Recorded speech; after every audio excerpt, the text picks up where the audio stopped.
O parlamentario de En Marea, señora Vázquez de Verao.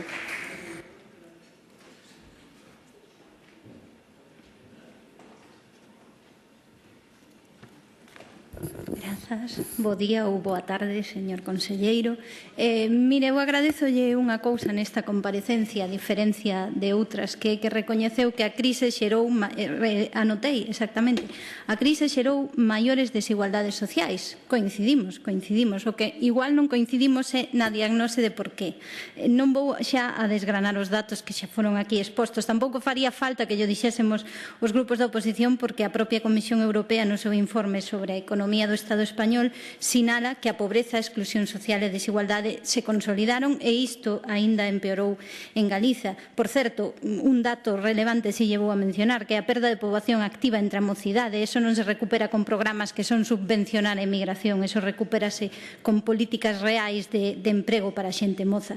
Pero, en fin, dicía que non coincidíamos seguramente na diagnose, porque que non foi só a crise a que consolidou as desigualdades, foron precisamente as políticas aplicadas durante a crise, o recorte de gasto público. Vostede presumiu de cumprir o déficit, pero é que foi precisamente o cumprimento do déficit, ese cumprimento do déficit imposto nos estados do sur de Europa, os que consolidaron as desigualdades. E falemos sempre deste contexto, do contexto europeo, porque estamos asistindo á rapiña dos poderes financeiros sobre os sistemas do estado do benestar. Isto non é alleo ao noso país a iso.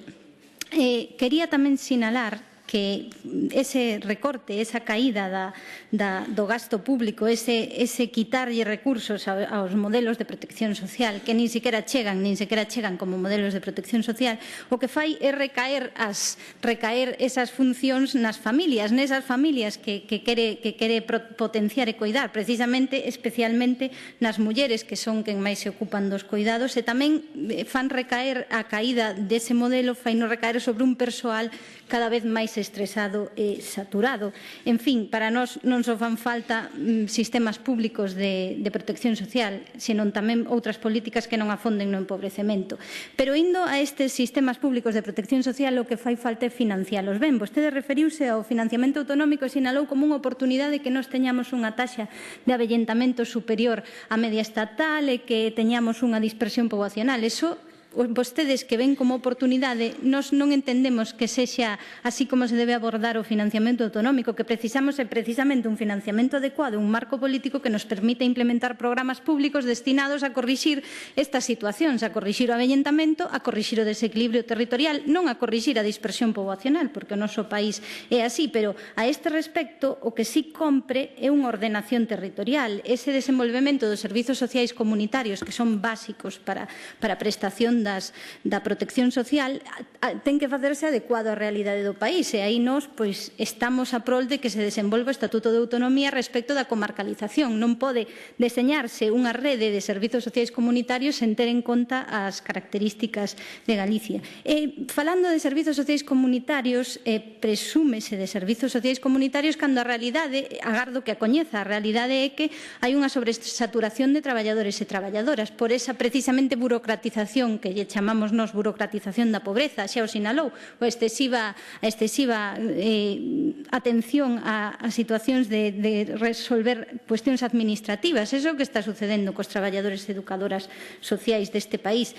Como se compaxina eso con apostar polo benestar? Eso tamén nos cremos, non só fai falta que a Consellería aporte cartos a ese servizo, senón que tamén que se devolva a autonomía municipal sustraída precisamente polos poderes financeiros dos que falábamos ao principio, de que se deixe a administración municipal ter autonomía tanto para a contratación como tamén ter outro tipo de financiamento. Estamos falando continuamente de financiamento, pero é que sin financiamento apenas a súa consellería servirá para tratar, para aplicar coidados paliativos, e nós o que queremos é aplicar políticas que nos quiten a enfermidade dese devalo demográfico ao que vostede se refire, e que vostede é seguro un dos abandeirados do seu goberno en reclamar outras políticas para que se deteña este declive demográfico, pero é que pensamos que erran o tiro. Nos miramos o declive demográfico como un síntoma, non como unha maldición, un síntoma desa falta de emprego, de sermos un dos países coa peor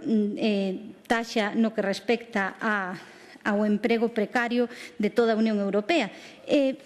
falando de demografía, evidentemente que non se recupera con cestas benvidas, recupérase con emprego e con servizos dignos por todo o territorio. Aí tamén no avellentamento hai que ter en conta as pensións. Presumiron novamente de ter ese complemento para as pensións non contributivas, pero non presumen tanto de sermos o país coas pensións máis baixas do Estado, e que case 500.000 persoas maiores están en risco de pobreza por a baixa contía das súas pensións. Por certo, tamén son obxeto de rapiña deses poderes financeiros dos que continuamente nos referimos porque que está moi relacionado coa súa consellería. As políticas de protección social son un dos eidos donde eses novos amos do mundo queren rapiñar. Persoal, relacionado con esta cuestión. Presúmenon todos os conselleiros e conselleiras que pasaron por aquí do persoal público como garante de prestación de servizos, pero non din que a taxa de temporalidade no sector público galego medrou ata cadar o 24,5% en 2016, superando a media estatal. Conxelaron os salarios de traballadores e traballadoras.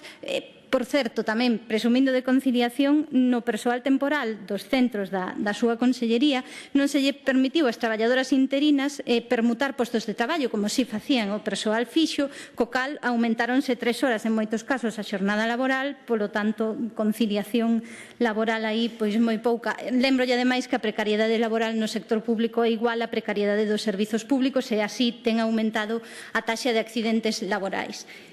En fin, seguindo co fío e coas distintas cuestións que vostede enumerou, é imposible resumir todo en 10 minutos, xa me quedan apenas 4, direille que cremos que hai un descoñecemento da realidade de exclusión social, e non o cremos nós, tamén a entidade que citou a Rede Galega contra a Pobreza reclama que se faga un mapeo real das necesidades, non estamos calculando, non estamos visibilizando exactamente, non temos na cabeza a realidade da exclusión social, que é inmensa, e a este respecto a Risga, que pretende ser unha renta que palíe esta exclusión social, o que está facendo é simplemente unha esmola. As contías, como xa se ten expresado aquí, son totalmente insuficientes. O desenvolvemento da Lei de Inclusión Social con ese decreto que anuncia chega, evidentemente, moi tarde. A pobreza severa aumentou e que, ademais, tampouco nos sinalou se vai a Consellería facer algo para que esa sentenza que ven a recoñecer que a Risga é un dereito individual, que é un dereito subxectivo, se vai facer algo para que xa neste momento todas as persoas que están convivindo poidan cada unha delas cobrar a Risga. Hai que tamén rematar a este respecto. Isto está moi relacionado cos servizos sociais municipais coa arbitrariedade nas resolucións sobre a Risga, porque son diferentes segundo as xefaturas territoriais, son feitas por persoal administrativo, non por persoal que teña coñecemento en servizos sociais. Isto xera moitas injustizas, xera recursos, nova carga administrativa para o persoal dos servizos sociais comunitarios, novo colapso deses servizos fundamentais. Chegamos á conciliación, a súa medida estrela. Nós xa lle dixemos no anterior pleno, non sei se estaba no debate, de que non só vemos o ensino infantil como un recurso de conciliación, senón como un dereito ao ensino por parte deses nenos e nenas.